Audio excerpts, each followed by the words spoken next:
முதல்வர் மு.க.ஸ்டாலின் அவர்களுக்கு எதிர்க்கட்சி தலைவர் திரு எடப்பாடி பழனிசாமி அவர்கள் ஓப்பன் சேலஞ்ச் வச்சிருக்கிறாரு.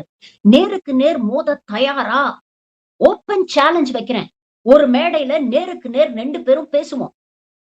அதிமுக ஆட்சியை பற்றி நீங்க என்ன கேள்வி கேட்டாலும் அதுக்கு நான் பதில் சொல்ல தயார். பதிலுக்கு திமுக ஆட்சியை பற்றி நான் கேட்கக்கூடிய கேள்விகளுக்கு உங்களால பதில் சொல்ல முடியுமா? அதுக்கு நீங்க தயாரா? அப்படின்னு ஓப்பன் சேலஞ்ச் விட்டிருக்கிறார். இந்த வெட்டி வீராப்பு பேச்செல்லாம் இருக்கட்டும். இப்படி ஓப்பன் சேலஞ்ச் விடுற நீங்க, சட்டமன்றத்துல மாண்புமிகு முதலமைச்சர் பேசும்பொழுது, ஏன் பொசுக்கு பொசுக்குன்னு வெளிநடப்பு செஞ்சீங்க? உண்மையிலேயே அவர் கேட்கக்கூடிய கேள்விகளுக்கு உங்ககிட்ட பதில் இருந்தா, அதை சொல்றதுக்கான தைரியம் இருந்தா, அப்புறம் எதுக்கு வெளிநடப்பு செய்யணும்? இந்த வீராப்ப சட்டமன்றத்துக்குள்ள காமிச்சிருக்கலாமே. சட்டமன்றத்துக்குள்ள நீங்க பேசியிருந்தீங்கன்னா, இதெல்லாம் அவை குறிப்புல ஏறி இருக்குமே.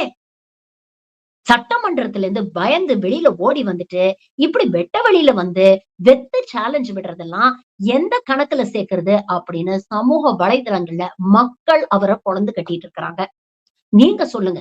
எடப்பாடியுடைய இந்த ஓப்பன் சேலஞ்ச் அப்படிங்கிறது உண்மையிலேயே வீரத்துல வரக்கூடிய விஷயமா? இல்ல வெத்து பேச்சா?